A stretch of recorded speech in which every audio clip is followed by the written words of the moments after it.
Okay.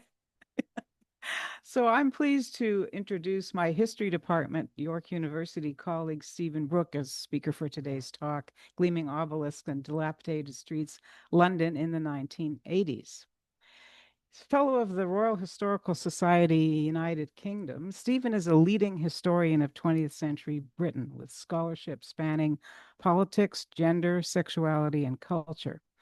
His talk today is drawn from his widely lauded book, London 1984 Conflict and Change in the Radical City, which was published in 2024. Think about the significance of these dates, by Oxford University Press. It won the Canadian Historical Association's 2025 prize for the best book in non Canadian history and was shortlisted and awarded an honorable mention by the North American Conference on British Studies for the best book published anywhere on any aspect of British studies since 1800. Stephen has numerous other publications, including two books, Sexual Politics, Sexuality, Family Planning, and the British Left from the 1880s to the present day, and Labor's War, the Labor Party, and the Second World War. Despite all of his wide-ranging and widely lauded scholarships, Stephen has not shied away from time-consuming administrative positions. He's currently chair of the history department at York University. He also served as graduate history director, in which capacity he and I was chair at the time, wrote these incredible memos to the York administration, but never mind that. Well, I don't know about that. He is an active member of editorial boards, a frequent guest speaker at Canadian, British, and American universities and even bookstores. He has supervised numerous PhD and MA students in history. His own educational background includes a Doctor of Philosophy from Oxford, MA from McGill, and BA from Dalhousie. For today's talk, Stephen will tell us why he focused on London in 1984 as a space and time of conflict and change, and provide one or two examples that show what was going on the ground. And just a final word here. Many might remember London in the 1980s for Margaret Thatcher and the neoliberalism of the Conservative government. But Stephen shows that side by side, there was also a resurgent social democracy, and in its review, the Times Literary Supplement called his book A Tale of Two Cities Still Entwined and a Land of Socialist Aerobics. So, let's see.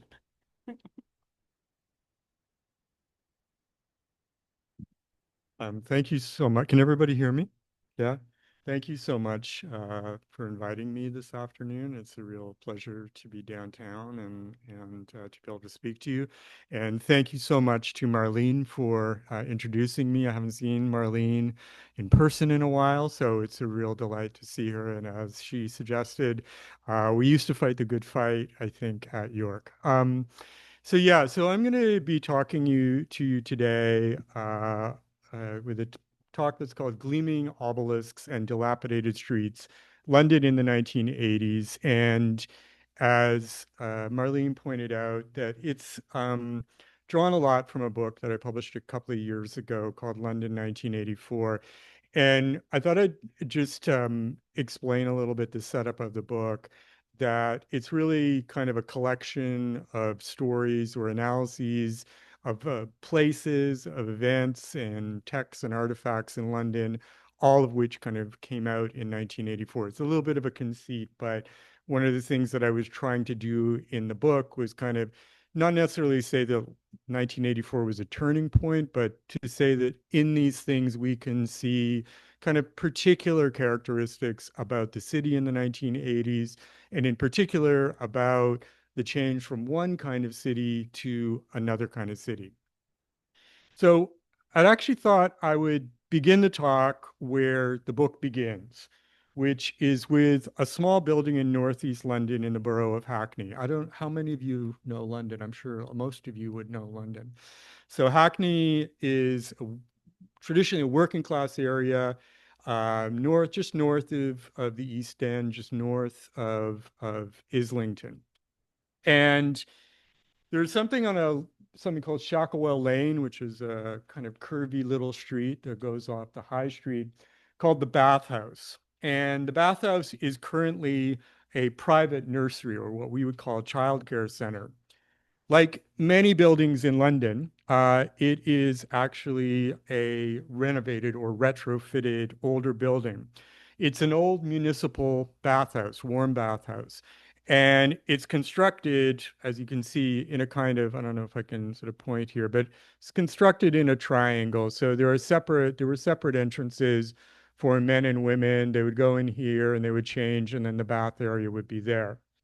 Well, today it's a very pleasant and quite expensive childcare center, which has been renovated again. It won an architectural award, and inside of it, there's this beautiful room called the sunroom where the kids play. Now, like a lot of buildings in London, it had another life. This is a photograph from the late 1930s. Hackney, as I said, is a traditionally working class area. It's an area of migrants. It has gentrified quite a bit, but for most of the 20th century, it was a poor area. And it had a municipal government, what they call in England a borough authority or a borough government. And in the 1930s, the borough government was a labor government, and it built a public washing baths house for the local population.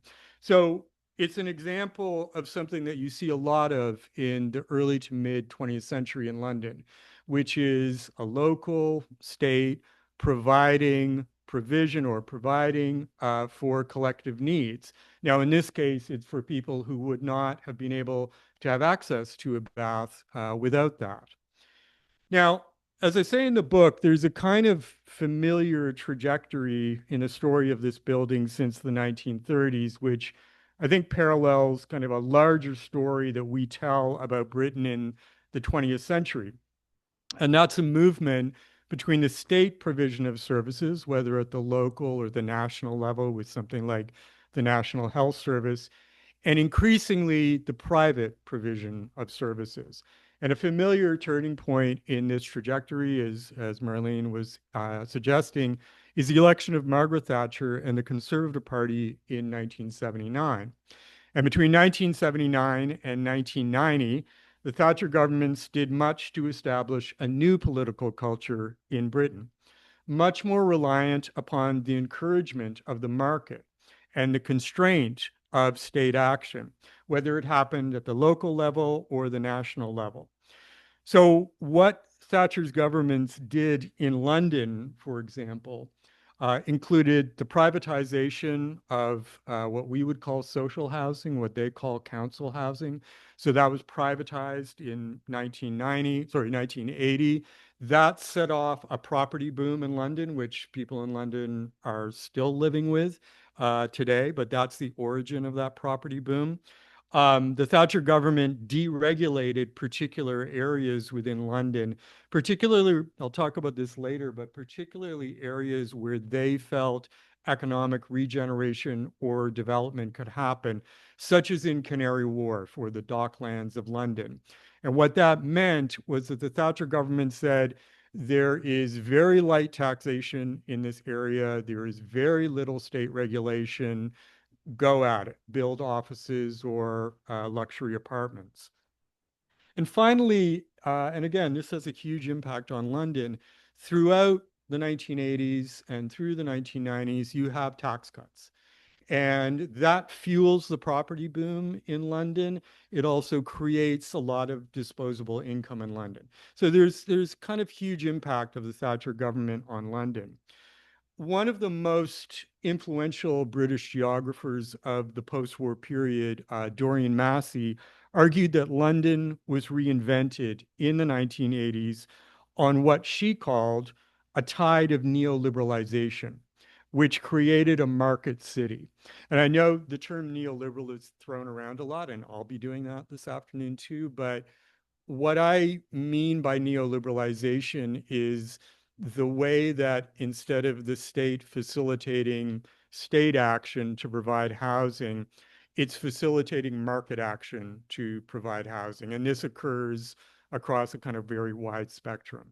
So Massey's argument is that London becomes a neoliberal city in the 1980s, and she calls it a market city. So back to the bathhouse. So there's a middle chapter in the history of the bathhouse, which I think does complicate this narrative. And what I argue in the book, and it's not actually to negate what Massey says, because I have enormous respect for her work, but it is to kind of qualify it. And what I argue is that amid the tide of neoliberalization, there are counter currents that are created in the 1980s of a very different political culture to Thatcher.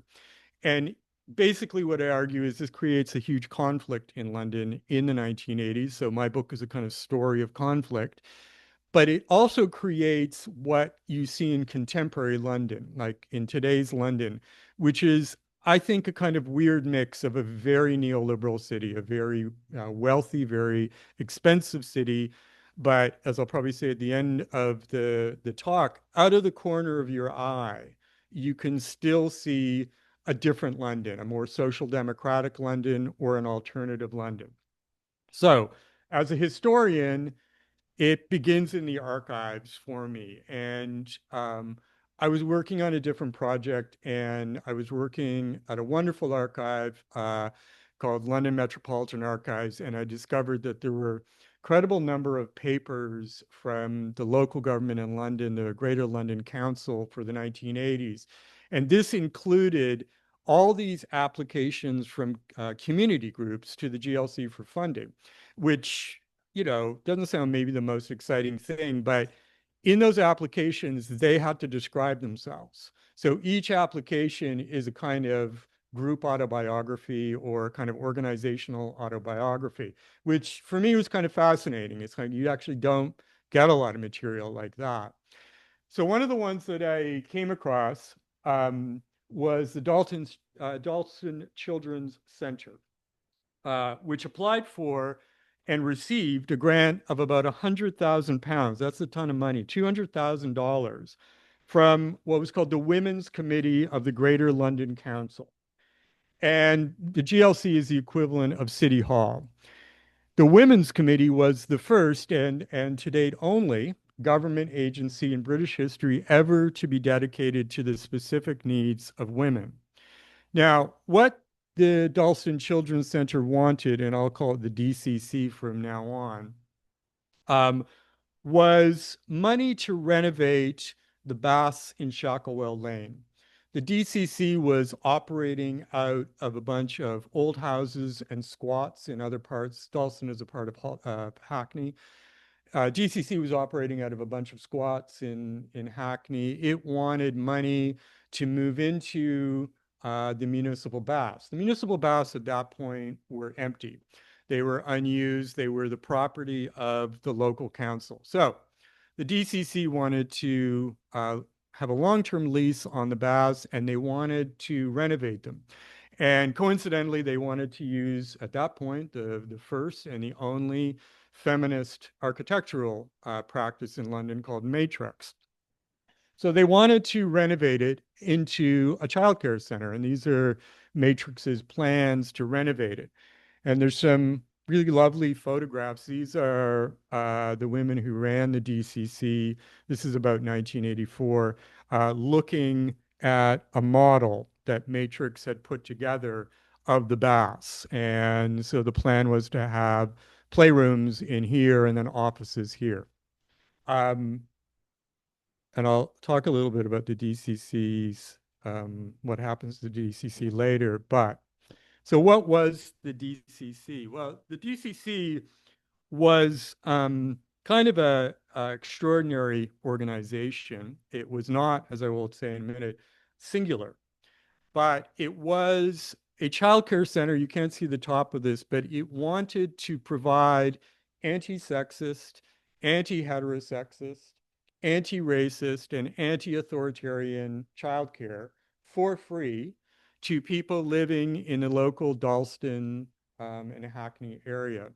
It had been formed by a group of mothers, some of whom were lesbian mothers, in the late 1970s and the early 1980s. And the desire to have a child care center in part was, as you can, if you can read that, political. They wanted an alternative space for children, but they also wanted a space for children. Not unlike today, childcare is a premium in a big city. And there was very little childcare in Hackney. So for working class women, for other women living in the borough, this was a material need as much as an ideological aim. The DCC, again, I'll talk about it. Its fate maybe at the end of the lecture, but the DCC was a cooperative. Um, they had a kind of mode of operating where there was management, but you switch jobs with the childcare workers. So this is a photograph of a meeting, kind of daily meeting of the DCC. I think this is about 1983, 84. And this is a lovely one that I got from one of the former workers there, where you see the kids. They participated in like local demonstrations, in this case, to support childcare center in the area. Another kind of extraordinary thing about the DCC, not that I got to talk to any, pardon me? I can't hear you. I'm deaf. Yeah, I see. Stay in my mic. Okay. All right. All right. Can everybody hear me? Okay. So the other extraordinary thing was that the people who passed through the DCC as workers, and there's a particular cohort of Black British female artists that worked at the DCC, sometimes briefly. DCC was also a kind of cultural center for women. So I'm not sure these names, one of them will be familiar, I hope. The Booker winning author Benedine Evaristo was at the DCC. The Turner nominated visual artist Ingrid Pollard worked at the DCC briefly, as did the poet laureate of Scotland, Jackie Kay. This is a kind of extraordinary, it's kind of an extraordinary institution. Like I said, it was not singular in London in the 1980s. Indeed, the DCC was just one small part of a lattice work of neighborhood organizations across London in the early 1980s, many of which benefited from funding from the GLC. A lot of them were women's centers with childcare facilities. Indeed, that's what the GLC spent most of its money on, was childcare. Some were more traditional organizations representing particular communities, such as the Jewish, Irish, and Sikh communities. And others were activist organizations or institutions dedicated to ethnic minority rights or gay rights. Now, the life of these organizations, I think, first of all, is important politically, but I think it also makes one think about how it changed the landscape of London. Just as a conversion of what had been an old baths into an alternative childcare center changed the kind of landscape of Hackney. This is 28 Camberwell Road in South London. And Camberwell is now very gentrified. This is a picture actually from the 1990s. But at 28 Camberwell Road, there was something called the African People's Movement on the second floor, which was a cultural organization funded by the GLC to make connections between the local Black British population and things like African history. And the thing that I'm interested in a way, or was interested in the book, was sort of like, yeah, this is what a city street in the 1980s is like. You have a chicken place, a beauty salon, investment, and express cleaners, and an alternative organization, a kind of street front activism. The writer Patrick Wright, thinking about the streetscape of Hackney in the late 1980s, remarked, and I quote, Hackney Cooperative Developments is based here, proudly advertising the alternative shopping center it has made of a battered Victorian row of shops in nearby Bradbury Street. Then come the differentiated organizations of the Rainbow Coalition, the Asian Center, Africa House in its Special Advice and Community Center, Hackney Women's Center, Hackney Heat Savers, Hackney Pensioners. And he called this a rowdy exuberance, which I think is a wonderful way of thinking about that kind of streetscape. So at the moment when Thatcher is helping to reinvent London, there is another London emerging. And in the book, that's what I was interested in. the tension between these two Londons. Now, what facilitated this tension, and certainly what facilitated the renovation of the Shacklewell Lane Baths for the DCC, or something like 28 Camberwell Road for the African People's Movement, was another political event, not as well known as the victory of 1979 for Margaret Thatcher. It came 2 years later, the accession to power in metropolitan London of a radical Labour government at the local level. There was no Labour government in the 1980s at the national level, and it was only in 1997 that Labour came back to power. But in 1981, a radical Labour government came to power in London, which committed itself to a political program at the local level completely at odds with the Conservative government. Between 1981 and 1986, the Labour GLC, the Greater London Council, stood as a rival to the Conservative National Government. And there's actually a geographic, oh, sorry, I missed that picture. There's a geographic manifestation of this rivalry. The home of the GLC is County Hall. That's the south side of the Thames, the south bank of the Thames. It is right across the river from Westminster. And in the early 1980s, this is Ken Livingstone, the very controversial leader of the London GLC.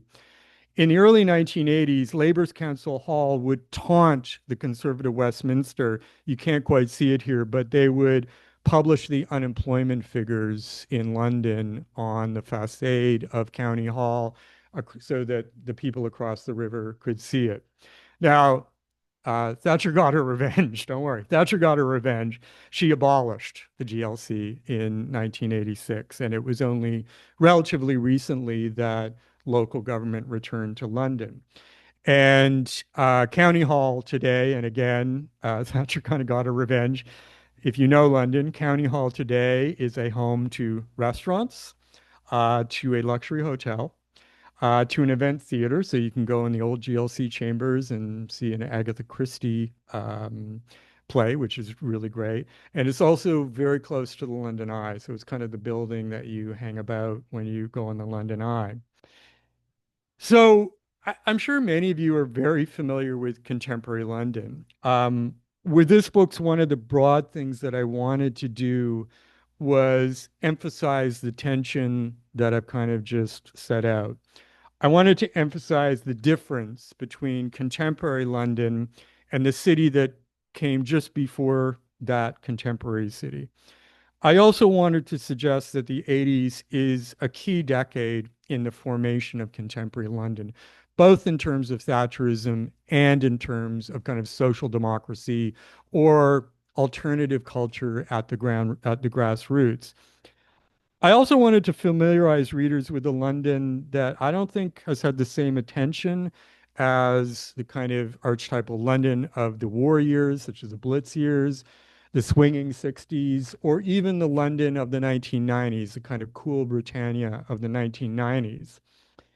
So that was one thing I was interested in doing, but I also wanted to think about the echoes of 1980s London that we still find in contemporary London, the kind of afterlives of that 1980s London. And so this talk is full of a lot of digressions, which for me on a Wednesday afternoon seems suitable, but I hope it's suitable for you. So here's another, and I love walking in cities. So what I'm also want to do is kind of give you a sense of walking in London and what you might see. Okay.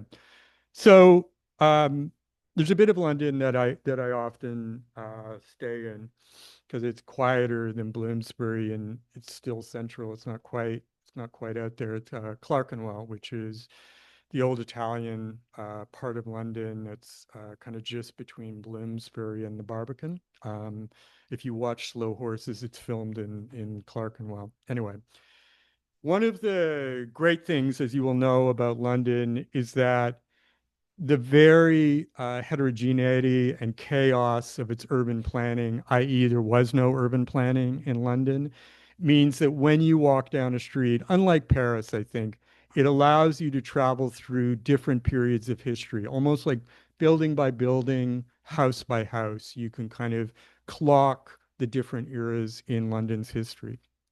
So in Clerkenwell, near Clerkenwell, there's a community garden called the Calthorpe Community Project, which was built in 1984. And it's a very quiet green space that you can't quite see it in this picture, but it's a very quiet green space that's kind of surrounded by London's history. And in the first place, it's surrounded by 19th century terraced houses, so old working class houses that are most of which are really gentrified now. It's also surrounded by an important rail and road network based on the Farrington Road, which goes north-south. Um, but it's also an echo of the 1980s amid a city that is increasingly shaped by the market. Like I said, the Calthorpe Community Project began in 1984. It's a stone's throw from what was a huge postal sorting station, Mount Pleasant Station. So the community gardens is kind of just behind here. This is, I think, used to be a Holiday Inn. Now it's something a little bit posher, I think. Anyway, so this used to be Mount Pleasant Postal Sorting Station. Um, and it's being currently redeveloped into, you guessed it, luxury apartments. Okay. And so what you have there is, again, a narrative between, um, what was the Royal Mail, of august state institution that provided a collective service that nobody uses. And so that's gone. And it's like the restless energy of capital to fill that space. So what space does it, what does it fill it with? Well, it fills it with housing. But Calthorpe Gardens is about right here. Calthorpe Gardens, this is a photograph of the plaque that you see just as you go in. Calthorpe Community Gardens was founded against that change, and I'll just read it. This community garden was opened by the Mayor of Camden, King's Cross Ward Councillor Barbara Hughes, in September 1984, following a successful campaign by local people against a proposed office development. So it's an echo of the 1980s. And so when you walk into something like Calthorpe Gardens, that's what I mean by a kind of afterlife of the 80s. You can stand there seeing the past history of London and the future history of London. And so instead of having this idea of like, oh yeah, one city replaces another, what I wanted to argue was really that now there's two cities here, at least two cities here. One is dominant, but one is still there. Okay. The other thing that I was very much interested in was the tension between those two Londons. Now, no city in any period can be reduced to a duality. Cities are complex, chaotic beasts. But I think there is a case to make that there's a spirit of contrast or tension in London, particularly in the 80s and 90s, that tempers its identity between what was being built and what was persisting, between sleek new workplaces and worn unemployment offices. The title that I've used for today is actually taken from a graphic novel called Savage Messiah by Laura Oldfield Ford, which portrayed the urban dissonance that was left in Thatcher's wake. Gleaming obelisks and over which sorry, gleaming obelisks which oversee dilapidated streets. And the duality of those things and the duality of London was also rooted in an atmosphere of crisis and challenge. It's a city, I think, that's particularly beset by conflict in the 1980s. One of the things that I think we forget, or you may remember it, I mean, I went to London in the 1980s and I remember this. One of the biggest differences between London of today and the London of 40 years ago was that London in the 80s was a city in decline. In the first place, the city's population was in decline. Inner London had 2.5 million people, the least since the mid 19th century. Greater London stood at 6.7 million. That's Thatcher calling, I think, to complain. Greater London stood at 6.7 million, the lowest it had been since 1901. So it's a period where London's population is dropping. Perhaps since more than any point since the 1870s, London's economy was also at a turning point, and economic decline was keenly felt in the capital. I think I might have got my slides mixed up here, but the London Docklands closed for good in 1981, which ended an important source of employment in the East End of London. In September 1982, nearly 400,000 unemployed in London, one-eighth of the London workforce. And economic deprivation was a recurring motif in studies of 80s London, where London was seen in deeper crisis than it had been for 100 years. In certain respects, and I quote, it is worse than the 1930s. In some boroughs, like Hackney, for example, and Tower Hamlets, which is in the East End of London, there are unemployment rates of over 20%. And that depression lent a sense of desolation to some areas that are now regenerated and gentrified to an almost unrecognizable point. So just to, again, take you on a little walk in London. Um, if you go east of Liverpool Street Station, you get into what's called Spitalfields. And Spitalfields is an area of a beautiful Hawksmoor church. It's also the area of the Jack the Ripper. It's the old Jewish area. Brick Lane is an area where there's a lot of South Asian migration. In the 1980s, Spitalfields was in serious decline, and this is a photograph of Side Street in Spitalfields. So it was a really desolate area. I remember going to Spitalfields in the 1980s and just thinking, God, it's extraordinary. There's nobody here. Like it's just going to have been left to itself. This is Spitalfields today, and which has been completely gentrified. I don't know if people have been to Yeah, yeah, I will. I just wanted people to be able to see that picture. Um, Spitalfields today, if you go to it, it is the home of a really nice Ottolenghi, so I recommend it.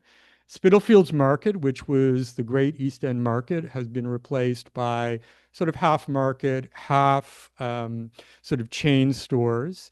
It is an extremely expensive place to live. Um, there were some very smart, many of them historians, who bought places in Brick Lane, like in Fournier Street, for £50,000 in the 1980s that are worth 2 or 3 million pounds now. So it's an area that we forget how desolate it was. And this is part of the change of the 1980s. Okay. But decline, and this is where you get the dualism of London in the 80s that is so intriguing. The decline of London, economic decline is not the only characteristic of London's economy in the 80s. Over the decade, London's finance and service sectors gained 257,000 jobs. London showed conspicuous wealth and rising prosperity alongside deprivation. And then this is where you get into the kind of cliched images of the 1980s, which are stock traders, or in this case, journalists with, big phones and that sort of thing. There's a kind of image of a very vibrant London. If you know the playwright Carol Churchill, one of her big West End hits was something called Serious Money, which was a play about stock traders in the city of London. And of course, this parallels a kind of moment where the city of London is deregulated. So the two Londons have to be put side by side. Again, one of the images of London is at the end of the decade, where if you remember that picture of the Docklands in kind of desolation, they begin to be redeveloped as first as Canary Wharf by a couple of Canadian developers, and then just generally as an area of the Docklands becomes a kind of synonym for the finance sector. So the London that we have today in the Docklands looks like this. Okay. So I was interested in the book in exploring those dichotomies, those kind of disjunctures between one age and another. And again, just to pull away for a more panoramic vision, take me away from my walk in London and just kind of look, more panoramically over the era. The 80s, of course, is a huge era of what's called fracture in Western or Northern politics. And in Britain, that break was between a post-war consensus built upon an interventionist state and the collective claims of society, and an emerging political culture that emphasized the free market, private property, and the individual. Now, London itself was a symbol of that fracture, and it's a critical site in the ascent of Thatcherite neoliberalism. And this was reflected in the transformation of London's space as much as anything. I mean, London just didn't look in the 1980s the way it looks now. Once you have things like neoliberal reforms, such as the building of the docklands, that occurs when the conservative government says we're going to deregulate the entire docklands. That will encourage you to build. There'll be no taxes, there'll be very light regulation. You can have your own private security firms. That's what encourages this kind of redevelopment. So East London is completely redeveloped in the 1980s. If you know the King's Cross area now, which has also been redeveloped, that started in the 1980s under Thatcher. What's called the Big Bang in 1986, which was the deregulation of financial trading, underscored London's new importance as a global center for capital in the late 20th century. So London was kind of remolded physically and economically by factors such as the redevelopment of the docklands, the growing dominance in London's economy of the service and financial sectors, and the rise of information technology in the workplace. I mean, one of the reasons they build the docklands is actually all about walls and ceilings. The City of London, which is in the heart of London, the buildings in the City of London could not house computers because they were too hot. And so they needed bigger buildings with more space between walls and between floors to house the new economy. So, so it's a new London. Now, one other point, and then I might want to get sort of into a more specific story. We often forget this. Thatcherism was a libertarian economically, but an authoritarian socially and morally.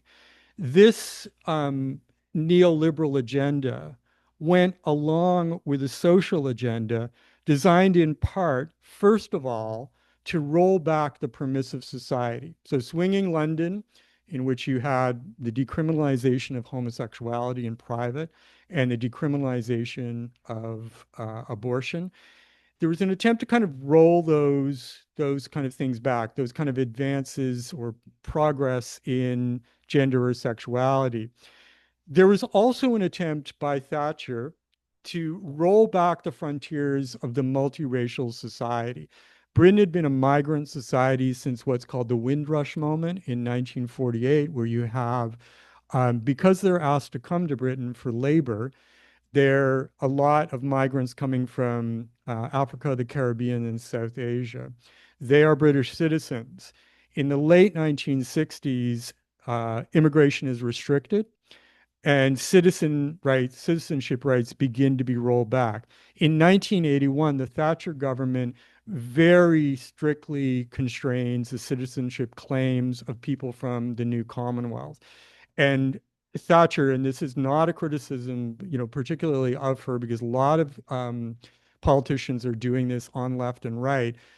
Thatcher mainstreams a kind of populist turn against multiracialism. In 1978, she tells the women's magazine, Women's Own, that British people feel swamped by people of a different culture. And she was very much talking at that point about Afro-Caribbeans and South Asians. So there is a kind of London, a neoliberal London, but I think we also have to think that this is a period as well where there's a kind of return to a different and more traditional social agenda. Okay, so what's the counterbalance to this? I mean, London had long been, a capital city interested in international markets. That actually is not a huge change. And so that kind of goes back. But there, in more specific terms, the counterbalance comes with a more recent history. In the 1890s, it takes until the 1890s for London to have a vibrant metropolitan government rather than just a national government. But through the 20th century, London has a pretty vibrant tradition of municipal governments, many of which were labor governments. They weren't necessarily radical labor governments, but they were labor governments. And those municipal governments had an enormous amount of power. They had a lot of power over things like social housing. They also had a lot of money to give away to community organizations. There was this one boring little clause in a local government, piece of local government legislation, which said you can dedicate up to 2% of the local taxes to anything you think would benefit Londoners. And 2% of the tax base of London is an extraordinary amount of money. So they had a lot of money to play with. The other counterbalance about London is two factors. One, it is a cosmopolitan city. It had been cosmopolitan since the 18th century. It was a center of migration in the 19th century from Eastern European Jews and the Irish. In the late 19th century, Italians and Russians come to London. In the post-war period, it's a cosmopolitan city shaped by multiracial migration, in particular shaped by Afro-Caribbean and South Asian migration, all of whom are British citizens. And the centers of those communities are places like Brixton in South London, Spitalfields, which is South Asian, Notting Hill, which is Afro-Caribbean. Places like Hackney are interesting because they're white working class, they're Afro-Caribbean, and they also reflect other migrations. Turkish migration is a big thing in London. So London is a cosmopolitan place. The final counterbalance to Thatcher is actually its countercultural status. London had been a home to the feminist movement in the 1960s, 1970s, and to the gay and lesbian movement. So it's kind of uniquely set up in the 1980s for a conflict between Thatcherism and either what Thatcherism wants to change or those who want to oppose it. Final point I'll make about this, but it's kind of mundane but important point. Property is cheap in London in the 1970s and 1980s, particularly in areas like Hackney, East End London. So if you want to be in have an alternative culture, it's easy to kind of set up there. At this point as well, for good or ill, unemployment benefit is quite high. So this is why there's a lot of creativity in London in the 1980s. No one is necessarily taking jobs. They're taking unemployment benefit, living cheaply in London, and producing things. So it's a cheap place to live. Okay. So, like I said, London's uniquely set up for conflict in the 1980s, and that conflict happens. Some political commentators saw the struggles in London as central to understanding the larger political conflict of the late 20th century, like the miners' strike of 84, 85.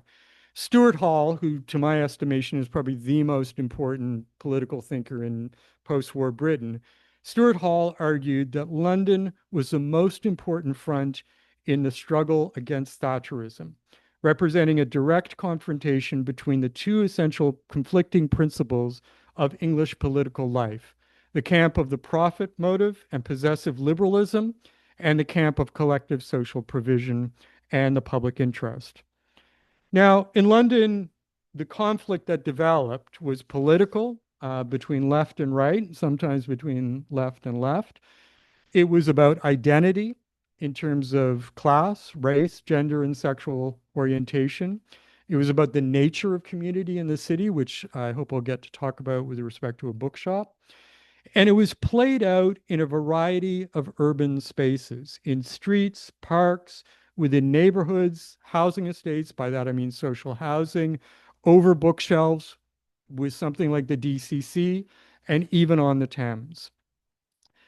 In 1984 and 1985, for example, the redevelopment of the London Docklands prompted a debate about the future shape of London's physical environment and the implications that this had for community. And it led to what was called the People's Armada, in which a number of small boats, mostly barges and pleasure boats, took community organizers, mostly working class, from the Docklands to County Hall in front of Westminster. Westminster's kind of just across there, to protest the building of what became Canary Wharf. Sometimes the conflicts were about what physical form London would take in the future, such as, for example, the Docklands. And sometimes they were about broader issues. I've talked a little bit about the a social agenda of the Thatcher government. One part of that social agenda, and it's not just with the Conservatives, but the Conservatives intensify it, is about policing. And in the 1970s, we would call it carding, but in London they call it sus. It's an old law from the early 1820s where if you're kind of just on the street, you can be stopped by police as a sort of preemptive gesture and sort of say, well, what are you doing here? Show me some ID. In the 1970s, this was used preponderantly against young black males. And there was a big protest movement against it. There's two major civil disorders in 1981 and the photograph of this one in 1985 at Broadwater Farm, largely sparked by sus.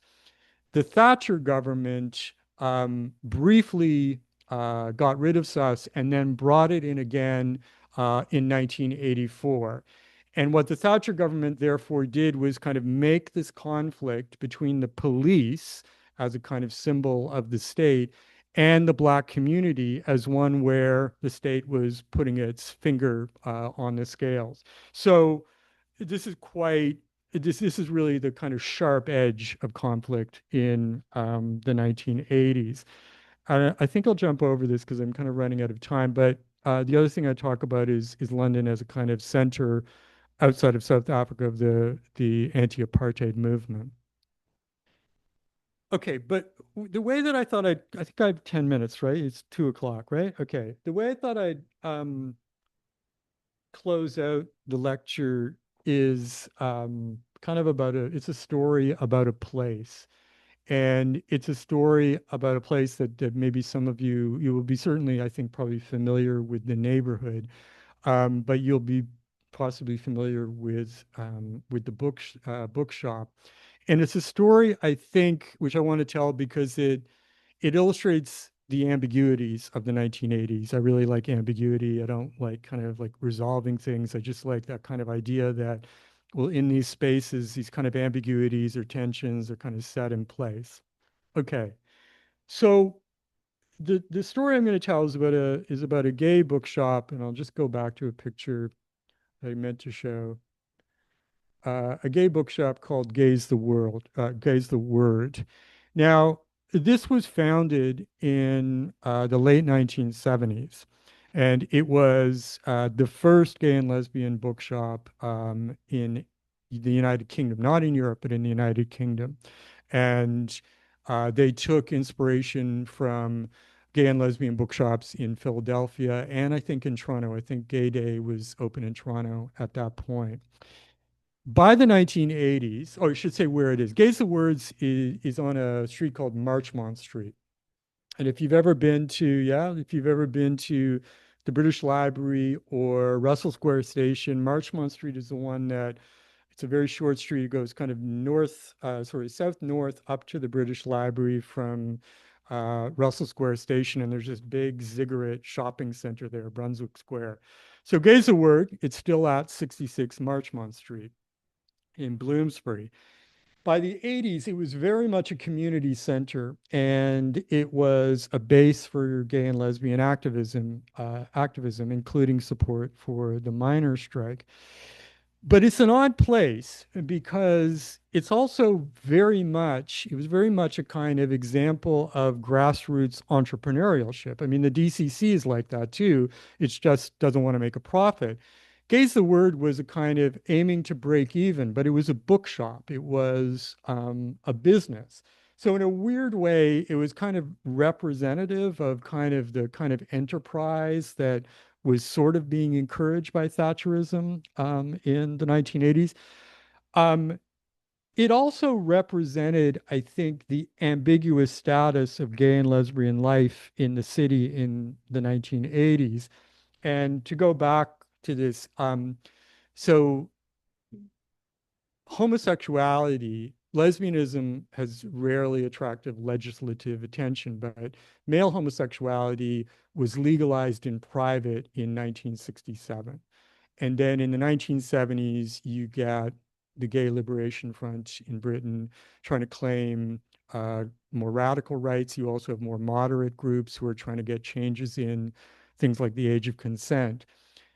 By the 1980s, gay and lesbian life is more visible in a city like London. There are bars, there's a newspaper, there's a kind of culture, but it's still perceived as transgressive. And so you have a moment where something like Gay's the Word or something like gay and lesbian culture is visible but not yet legitimated. And the question that comes out is, well, what is going to attract the attention of the state? Or how do gay and lesbian people make a claim on the city?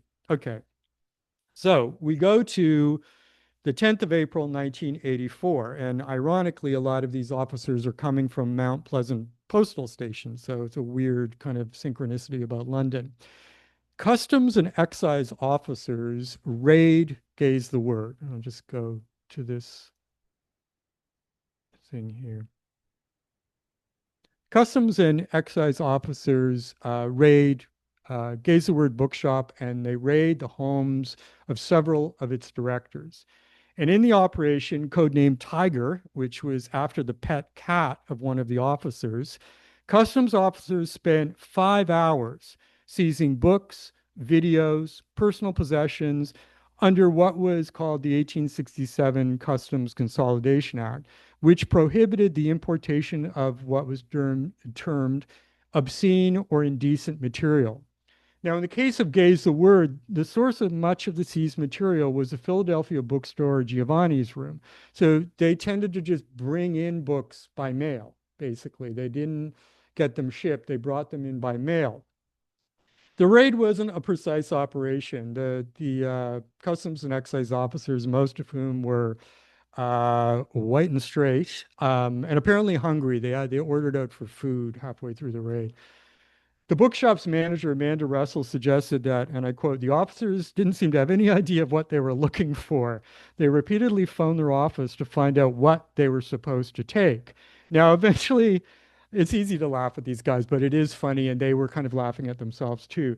They seized about 500 books, including Armistead Maupin's Tales of the City, Harvey Firestein's Torchsong Trilogy, novels by Janet Rule and Rita Mae Brown, older work by Edward Carpenter and Oscar Wilde, and even the 15th century Book of the City of Ladies by Christine de Pizan, which until that point was not a work known for its explicit erotic qualities. Another raid on Gaze the Word a couple months later saw the seizure of a further 200 titles, and the bookshop's director subsequently faced 100 charges of importing indecent material, charges which threatened heavy fines and jail terms. Now, like I said, the raid happened at a very odd moment in London for the state of gay and lesbian rights. On the one hand, such rights were being more confidently asserted and more present in the public sphere, and the bookshop was an example of that. On the other hand, particularly under the conservatives, there was something of a backlash against gay and lesbian rights. In part, as I've already said, this was about an ideological agenda that stressed the importance of the traditional family. And in 1988, the conservatives passed legislation which made what was called the promotion of homosexuality in schools illegal, which was called Section 28. It's a much forgotten thing, but it was an incredibly invidious piece of legislation. In part, going back to policing, it was that the police were actually taking more action against gay and lesbian people on the street, using things like sus and stop and search. And what they were doing was going after public gay or lesbian behavior, holding hands or kissing. So police would pick you up for a violation of public morals. The police were doing this more in 1980s than they had in the 1970s. The growing AIDS crisis also encouraged intolerance and homophobia. The chief constable of Manchester, who then went to London, blamed the health crisis, I quote, on the degenerate behavior of people swilling around in a cesspit of their own making. So we have to kind of think of the 1980s not as this radical breakthrough time. It's actually more complicated than that. It's both a radical breakthrough and kind of a moment of conservatism. The raid on gays, the word I argue in the book, is a moment where these tensions and ambiguities were played out.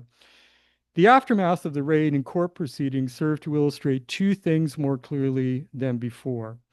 In the first place, it revealed the confusions from the perspective of the state, conservative state, in the form of customs and excise, about the legal position of something like homosexuality. This revolved around the definition of what was obscene or pornographic. From the perspective of the state, anything dealing with homosexuality was likely to occupy those categories because to them, homosexuality was by its definition abnormal and therefore indecent. And this could be seen in the evidence given by customs officers. The other point was it was pornographic, according to the authorities, if it was sold in Gaze the Word. So if you know Bloomsbury, it's a number of streets of bookstores, and there used to be one called Dillon's. It's now Waterston's. Dillon's is about maybe 300 yards from Gaze the Word. You could go into Dillon's and buy Harvey Fierstein or Tales from the City, no problem. But you couldn't do that in Gaze the Word. So there was this real kind of confusion there. At the same time, the aftermath of the raid and the campaign to defend Gaze the Word, excuse me, offered an opportunity for gay and lesbian activists to claim greater rights in the city. During a 2-year campaign, activists argued that the raid had made it very clear to both gay and lesbian people and a wider public, and I quote, that we cannot act with the same sense of freedom and security which other members of society expect of right. The campaign began with a bookshop in London, but it very quickly gained support within wider urban and national circles. An older, more established, and straighter culture moved to support Gaze the Word. And this was very notable in terms of London's literary society, as well as most mainstream large publishers and booksellers, such as Chatto and Windus, Jonathan Cape, Faber and Faber, and Virago, and later the Waterstones, the bookseller. In such circles, the raid appeared as a violation of liberal progressive mores and absurd. The bookseller asked, for example, how an item can be obscene in one law office and not in another, indecent or obscene under one law or in one shop, but not under or in another. And the raid also gained international support from gay and lesbian activists in Europe and North America, including, for example, Gay Day Books in Toronto. Now, Customs and Excise eventually dropped all charges in '86, and this was a significant victory for Gaze the Word. But as already suggested, 2 years later, the government passed legislation that continued to constrain the progress of gay and lesbian rights through Section 28. So I'm going to end off now and just talk a little bit about the sort of the ambiguity that I want to kind of leave people with, or I should leave you with a picture of this is when the charges were dropped, and these are the people who ran Gaze the Word. So in the book, I'm interested in kind of what happens to the city of the 1980s. Now, in some ways, we can see the unstoppable spread of a neoliberal city that reflects the values of Thatcherism. The Docklands are offices. County Hall is a hotel and shops. What were centers in the 1980s, women's centers, gay and lesbian centers, are now I mean, there's one that's a luxury hotel, which is near Holborn. Another in Clerkenwell is a cocktail bar. Like a lot of those spaces have disappeared. They've been kind of submerged in neoliberalism, which is, predictable. But other spaces are more ambiguous. They're more children, not of Thatcher, but of an alternative 1980s. Gays the Word still exists as a business and also a community center. Calthorpe Gardens remains. The biggest public celebrations in London are Pride Week and Carnival. So, kind of celebrations of gay and lesbian culture or queer culture and celebrations of multiracial Britain. Even in the space that I began with, which I haven't had a chance to talk about its history, but maybe in questions that will come up, the bathhouse. It's not a radical institution. It's a very expensive childcare center. But in it being a childcare center, in other words, in it actually addressing a priority that women made in the 1980s, you can kind of see the glimpse of that older London, like I said, out of the corner of your eye. So thank you very much. Right. 1 minute over time.